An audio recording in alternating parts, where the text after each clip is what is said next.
Gracias. Rogelio, ¿cómo estás? Vamos a continuar ¿Qué tal? Qué gusto. desde Venezuela. Bien, ahora tenemos la presentación de Rogelio Altés. Rogelio es antropólogo e historiador, profesor titular de la Escuela de Antropología de la Universidad Central de Venezuela, doctor en Historia por la Universidad de Sevilla, especialista en Antropología de los Desastres con amplia obra pública en España, Colombia, México y Venezuela. Y uno de los temas súper importantes, tema pandemia, desastres y procesos históricos. Rogelio, todos tuyos.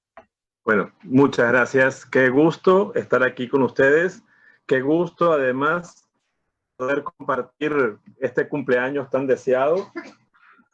Y además, bueno, tratar de remitirme al tiempo que va a ser toda una proeza.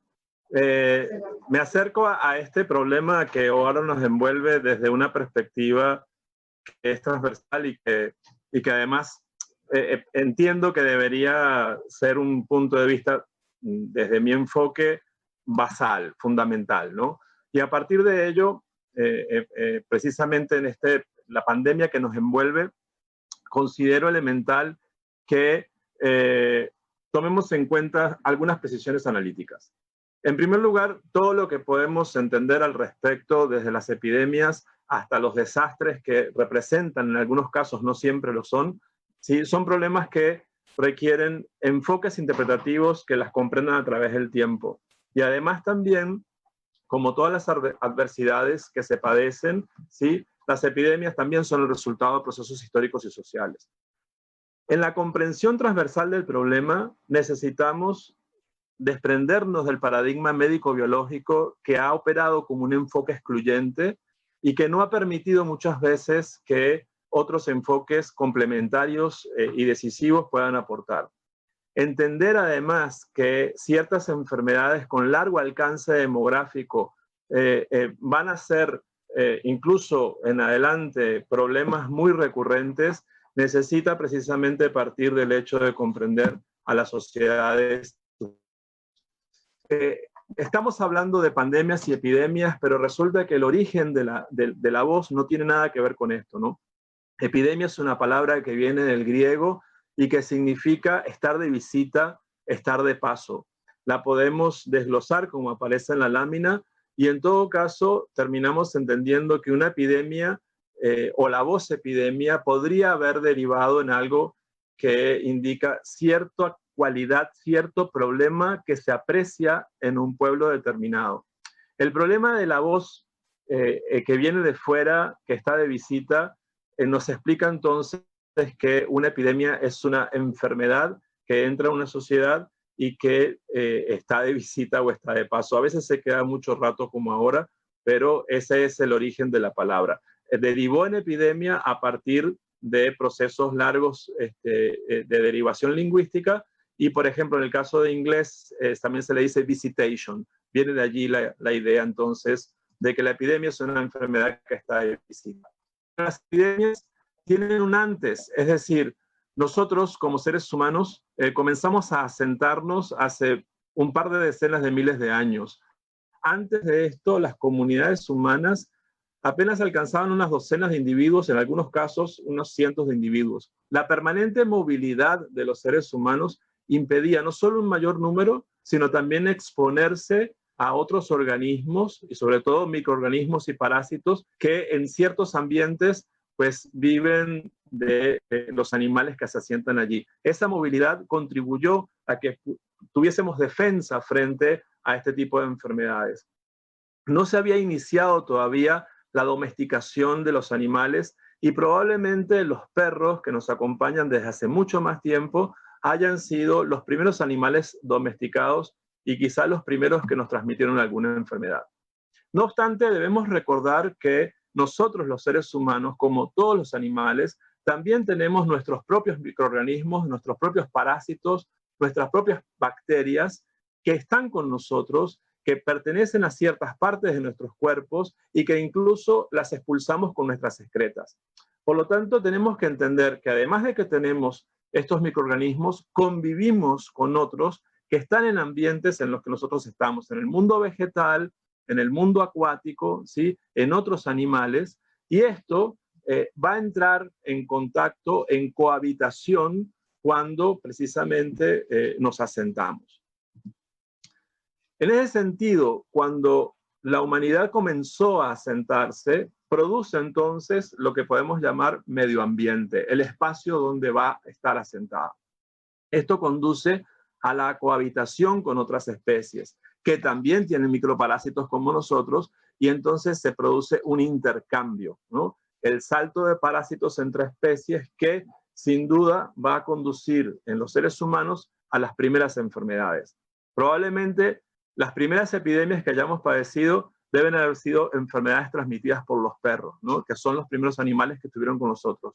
No obstante, ¿sí? Estos grandes asentamientos humanos van a ser el origen, ¿sí? De grandes equilibrios bióticos que podremos identificar como especies de homeostasis saludables, ¿no? En donde esos asentamientos, esos medios ambientes están asociados a grandes regiones y culturas en el planeta de origen milenario, ¿no? Hasta las primeras grandes expansiones imperiales, hasta las primeras grandes rutas comerciales, estos ambientes permanecieron encerrados, resguardando estos equilibrios bióticos, resguardando inclusive bajo la forma de civilizaciones, de culturas, etcétera, a esos microparásitos y bacterias con los que convivían. Sin embargo, obviamente, la presión de las sociedades y el intercambio van a ser los que ocasionen las primeras rupturas en esos equilibrios. Podemos coincidir en que los primeros grandes asentamientos de la humanidad tienen lugar en esas regiones que vemos en la pantalla, y que además eso culminó a que otros seres humanos quedasen marginados en esa zona, ¿sí? Y este lugar podemos llamarlo el viejo mundo, ¿no? Que va a contrastar con lo que va a pasar del otro lado, en donde recién hace 14 o 15 mil años, con la última glaciación, se da la migración desde Asia para acá, generando además estos primeros grandes asentamientos y los primeros espacios de marginación también. A esto le podemos llamar el Nuevo Mundo. No obstante, esto estuvo separado, sin contacto, por aproximadamente 14 o 15 mil años, y esto va a ser decisivo dentro de las grandes enfermedades que veremos más adelante. Les pongo un dato además, que en la historia de la crianza de animales, que se da más o menos hace unos 10.000 años para acá, los cerdos y las aves, y las gallinas, empiezan a ser criados nada más y nada menos que en la región de China. Es decir, que las grandes fuentes de gripes que han afectado con pandemias al mundo tienen un origen de relación cultural de hace aproximadamente unos 7.000 años. Entonces, estos equilibrios que se dan en esas zonas de asentamiento resguardados por grandes civilizaciones, desde luego se van a romper. Se van a romper porque las sociedades humanas no son como el resto de los animales que tienen lugar por impulsos gonadales o por instinto. Nosotros producimos la sociedad, las transformamos, y además producimos formas de intercambio, formas de contacto, que van a ser precisamente el vehículo de esos contactos entre sociedades, el vehículo de contagios. Además, guerras, invasiones, comercio, solidaridades por conveniencia, captura de mujeres, sometimientos, todas formas que reconocemos como parte de los procesos históricos. Además, los microorganismos con los que cohabitamos, que están viviendo en esos ambientes que hemos producido, no viajan por sí mismos. Somos nosotros, los seres humanos, el transporte fundamental de los parásitos, y los llevamos a otros sitios precisamente a través de esos procesos históricos de contacto, movilidad y de todas las formas posibles que hay de relación entre sociedades.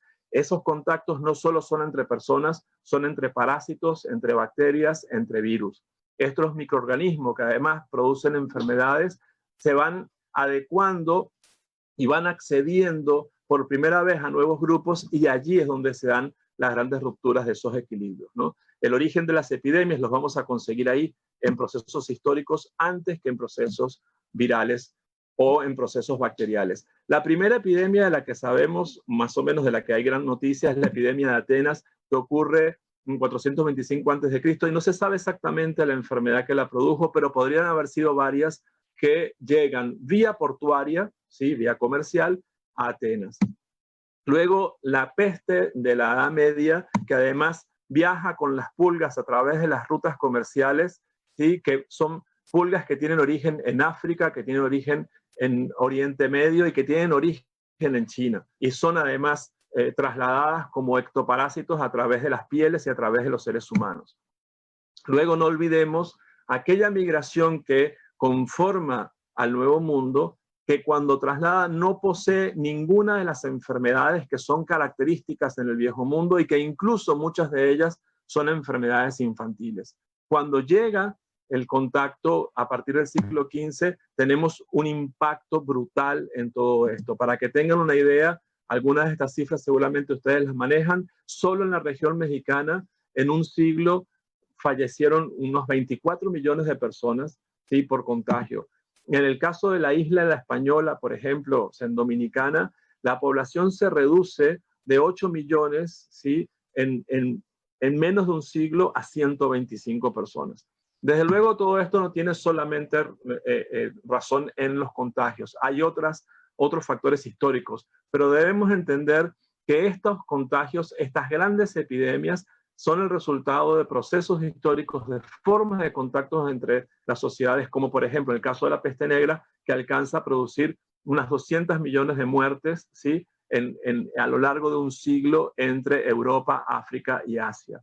Decíamos entonces algunas de las cifras de reducción de habitantes, de indígenas, que no tenían defensas por haber estado aislados durante miles de años de esas enfermedades, no tenían ningún tipo de defensa frente a enfermedades que son elementales y se reduce la población en millones de habitantes en un siglo. Desde luego, esto va de la mano, además, de otros procesos como, sin duda, la conquista, la colonización, la conversión, es decir, la migración y el mestizaje, que son formas a través de las cuales las poblaciones indígenas se fueron desapareciendo porque aparecen registradas como ya con nombres criollos y con otras formas de presentación. Entonces, estos grandes desequilibrios además los podemos ubicar con otras grandes epidemias, como el caso del cólera en el siglo XIX, que tiene 4 pandemias sucesivas, ¿sí? Y que abarcan diferentes regiones del planeta, en donde mueren aproximadamente unas 10 millones de personas. Luego, la influenza H1N1, la mal llamada gripe española, que a la vuelta de un año aproximadamente es capaz de matar entre 50 y 100 millones de personas, dependiendo del estudio que se consulte. El caso del SIDA, por ejemplo, entre 1981 y 2008, según cifras de la OMS, han muerto casi 2 millones de personas y contando, ¿no? ¿Qué pasa entonces cuando pensamos en los contagios, ¿no? ¿De qué van los contagios si entendemos que las grandes epidemias no solamente son determinadas por la letalidad o la capacidad virulenta de los microorganismos? Estos equilibrios bióticos que habían sido resguardados por milenios, debemos entender que son susceptibles a procesos históricos y por lo tanto no son para siempre. Se trata de equilibrios regionales, culturales, ambientales, que han encerrado, ¿sí?, virus, bacterias que operan de forma endógena, es decir, están en equilibrio con ese ambiente y luego, ¿sí?, que se rompe ese equilibrio, efectivamente, esto va a trascender en forma catastrófica, ¿no? Todos estos procesos históricos que habíamos identificado son responsables del transporte y la vialidad de los microorganismos, incluyendo precisamente a estos que diezmaron por millones a los indígenas y a los habitantes precolombinos. Mucho más aún podemos entender a través de los contagios, y es que están determinados por procesos históricos. Las formas y las velocidades de contagio, las velocidades de propagación deben entenderse según los contextos históricos, según los recursos tecnológicos, según las condiciones materiales. No es lo mismo propagar un virus a lomo de mula que en aviones. No solamente estamos hablando de la velocidad de la propagación, sino del alcance geográfico y de la velocidad de ese alcance geográfico, ¿no? De manera que los vehículos de traslado son decisivos para poder comprender las formas de contagio. Barcos de madera, sin duda, eran el mejor ambiente para el traslado de ratas, y las ratas trasladaban enfermedades también. Humanos con grandes abrigos en zonas muy frías podían tener ectoparásitos que vivían de las pieles de los abrigos y que se refugiaban también en las pieles de los seres humanos. En cualquier caso, siempre entenderemos que la movilidad de las sociedades es sin duda el vehículo de los microparásitos que alcanzan entonces grandes regiones o incluso alcanzan problemas globales. El caso de la influenza, el caso de la gripe española es decisivo. Se origina en cuarteles norteamericanos, llega a la Primera Guerra Mundial, en donde encuentra en las trincheras el mejor ambiente o el peor ambiente de salubridad y el mejor ambiente para su mutación y su propagación. Impacta rápidamente en Europa de la mano precisamente de los contingentes que peleaban en las trincheras, pero va a llegar al resto del mundo básicamente por un contexto histórico de neocolonización. Es decir, la mayor cantidad de contingentes que estaban peleando en Europa son precisamente de las colonias europeas en África, en Oceanía y en el sur asiático. El retorno de estos contingentes va a ser el vehículo del contagio para buena parte del planeta. En el caso de América del Sur, que no participa en la guerra, el contagio se da fundamentalmente por intercambio comercial y en el caso del Cono Sur, especialmente en el Río de la Plata, por la inmensa oleada migratoria de millones de europeos que ya estaban llegando desde finales del siglo XIX y que no dejaron de llegar en el contexto de la gripe.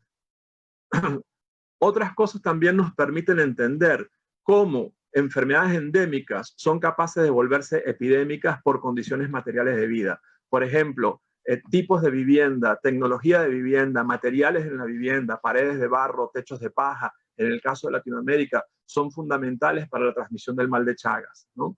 Pueblos sin saneamiento que por milenios estuvieron en contacto directo con sus excretas, ¿sí? Favorecen además el acceso de parásitos y bacterias por andar descalzos, por ejemplo, ¿no? El agua sin tratamiento es una fuente de enfermedades gastrointestinales que la vivimos de la forma más dramática en el caso del cólera en el siglo XIX. El sacrificio de animales para el consumo, como en el caso de los mataderos, por ejemplo, si no tienen condiciones de saneamiento, como no las tuvieron durante milenios, ¿sí? Estamos hablando del acceso a parásitos que se transmiten por muchas vías, incluso por lo que otros animales domésticos comen de esos restos. El trato a las carnes crudas en todo el planeta es una fuente de acceso a bacterias que no siempre es controlada. Nuestra noción de salubridad es absolutamente reciente. Es incomparable el tiempo que tenemos de conciencia. ¿Acaso tenemos conciencia de lo que representa la salud, que son unos 150 años más o menos, en comparación con el resto del tiempo de existencia de la humanidad? Nuestra propia cultura comió con las manos hasta hace 200 años. Nunca tuvo el hábito de lavarse las manos y recién a partir del siglo XIX se entiende que lavarse las manos es una cuestión de salud, pero probablemente la globalización de lavarse las manos tenga que ver con la influenza de 1918-1919, que generó un impacto fundamental con esos millones de muertos y que la gente tomó la conciencia de lavarse las manos. Los intercambios de fluido por sexo, además, han sido, pero sobre todo siguen siendo, fuentes fundamentales, ¿sí?, de enfermedades epidémicas. Las enfermedades de transmisión sexual, ¿sí?, todavía son un problema en el mundo entero y no obstante los hábitos para poder prevenirlas son muy recientes. Probablemente esos hábitos, del mismo modo que lavarse las manos proviene de la pandemia de influenza, seguramente el impacto del SIDA generó al uso de preservativos como nunca antes se había utilizado. Las epidemias entonces pueden alcanzar formas desastrosas siempre que entendamos además que su aparición está directamente vinculada con un contexto histórico y un contexto social en particular. Esas condiciones materiales y tecnológicas de cada contexto van a ser decisivas en la propagación de las enfermedades y de los contagios. Los alcances geográficos y las velocidades, como lo vimos, son directamente proporcionales a esas condiciones. Y debemos entender además que la distribución social de los contagios y de las enfermedades están también desnudando problemas que son anteriores en las sociedades y que además son vehículos y efectos de las epidemias. No siempre debemos asociar la letalidad de un microorganismo solamente con los números, sino también con la distribución social de esas muertes. Por lo tanto, a través de comprender el problema de la sociedad, podremos entender el efecto, ¿sí?, del punto de vista social, incluso espacial o geográfico, generacional y de género. ¿Sí? No es natural solamente del virus, sino que está vinculado con las condiciones de la sociedad.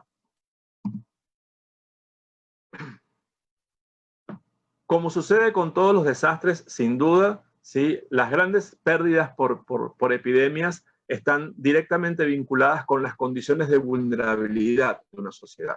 ¿Sí? Por lo tanto, no es la letalidad del virus una bacteria la razón fundamental de su efecto negativo. La falta de defensa ante un virus no necesariamente tiene lugar por el propio virus, sino por el hecho de que ese microorganismo nuevo, ¿sí?, esté saltando de un sitio en equilibrio al resto del planeta o a otras sociedades. ¿Sí? Las formas a través de las cuales se transmiten los microparásitos son siempre sociales e históricas, y debemos entender que no caminan por sí mismos, sino que son trasladados a través de estos procesos históricos. Y como en todo tipo de desastre, las epidemias ponen en evidencia problemas preexistentes a la sociedad. Lo vemos también en el caso que nos envuelve ahora en el COVID-19, cuando podemos entender que el mundo entero ha desnudado problemas preexistentes y la falta de preparación es uno de ellos, ¿no? La distribución social de los contagios la debemos entender en una relación directamente proporcional a las condiciones de cada sociedad. La pandemia, nos damos cuenta, no es igual en todas partes y debemos entenderla a través de países ahora, ¿no? Los países en el mundo, hoy por hoy, independientemente de los sistemas políticos, son representados por estados, están conformados por estados, con diferentes estructuras, pero funcionan como estados. Por lo tanto, las sociedades hoy, siglo XXI, operan como países, no como comunidades. Por consiguiente, en la lectura de su respuesta política, institucional e incluso ideológica, vamos a entender parte del problema, cómo se manifiesta y cómo lo podemos comprender en cada sociedad. O sea, ha quedado claro también que estos estados no se han basado en solidaridades, ni mucho menos en tradiciones, sino más bien se han encerrado, ¿sí?, y han estado mirándose a sí mismos, y a partir de esto precisamente los entendemos no como comunidades, sino como organizaciones institucionales. Una lectura crítica del funcionamiento de los estados nos va a permitir comprender los efectos y sobre todo estimar consecuencias de la pandemia. Las sociedades entonces pueden ser incluso su propia amenaza, no necesariamente un factor externo lo es. Y ponemos como ejemplo el caso de Venezuela, ¿no? Las condiciones estructurales por las cuales atraviesa el país en los últimos años incluso han propiciado epidemias muy graves, algunas con enfermedades emergentes, el caso del Zika o la chikungunya, y otras reemergentes que están en condición de epidemia de hace unos 10 años. Dengue, malaria, difteria, sarampión, hepatitis B y C, SIDA, encefalitis, tuberculosis. Hoy, más de 5 millones de emigrados de Venezuela se convierten en una plataforma de enfermedades que amenaza a los países vecinos. Por consiguiente, estamos hablando de un contexto social y político, de un problema grave, estructural en un país, pero que se convierte entonces en un problema de propagación de enfermedades hacia otros países de la región. Esta imagen que tienen acá es el monumento a la peste, se llama la columna de la peste, y fue construida a finales del siglo XVII en Viena, precisamente después de la epidemia que padeció un par de décadas antes. Cerrando entonces, los equilibrios bióticos, ¿sí?, las homeostasis saludables que nuestra especie ha producido por milenios no son para siempre, ¿sí? Van a romperse a partir precisamente de procesos históricos. Los seres humanos no producimos sociedades puras en aislamiento, no producimos ambientes perfectos, ¿sí? Producimos precisamente equilibrios que están en riesgo y que debemos entender precisamente que esos riesgos son el resultado de procesos históricos, ¿sí?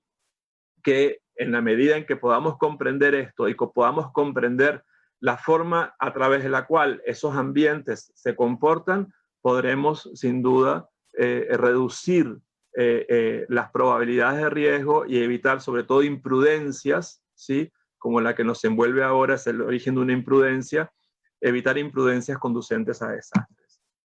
Este detalle, el monumento a la peste, representa, es totalmente conmovedor y espantoso. Es una vieja decrépita que representa la peste que está siendo derrotada por la fe. Ojalá las cosas fuesen así. Entonces creo que el ejemplo que nos envuelve ahora es un ejemplo de rupturas de equilibrio, de desencadenamiento de desastres y lamentablemente no será el último. Muchas gracias. Rogelio, muchísimas gracias. Yo creo que mejor explicado no podíamos tenerlo. Sí. Te voy a dar un comentario. Dime. Que tenemos.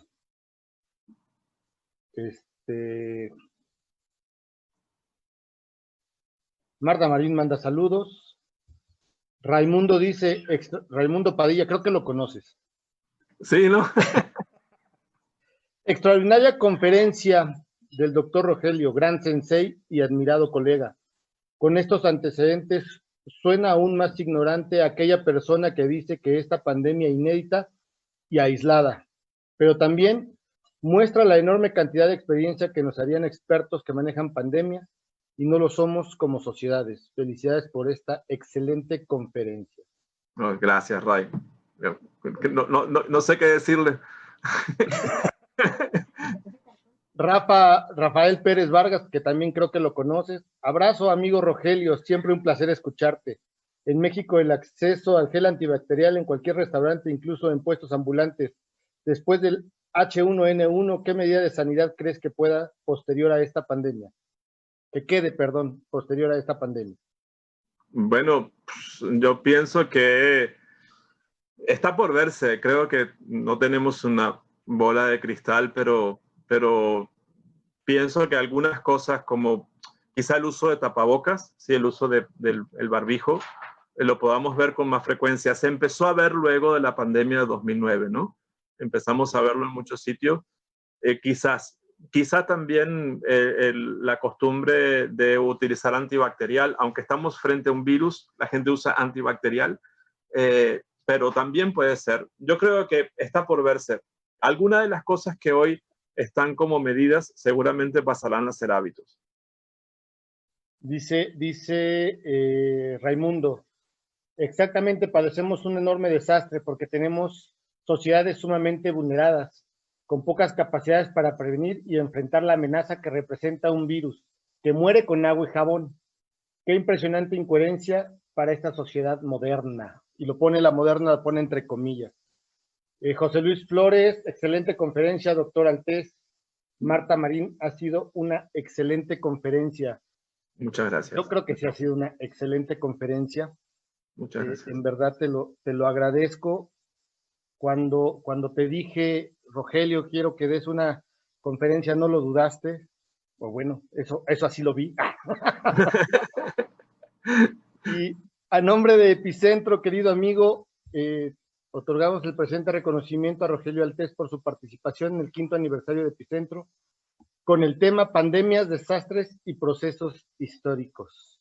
Muchas gracias, amigo, en verdad. No, gracias a ustedes, de verdad, es un honor y bueno, sabe que conmigo cuentan porque para mí es un placer acompañarlos y además aprendo mucho con ustedes siempre. No sé por qué lo acabas de decir en vivo, ¿eh? No, sí, lo puedo repetir. Iba a decir, no, además iba a decir que me vestí, me puedo parar, no estoy en pijama, tengo pantalones. Es de verdad, ¿eh? Es de verdad. Eso lo agradezco, por favor. Muchas gracias, amigo. Muchísimas gracias. Okay. Vamos a pasar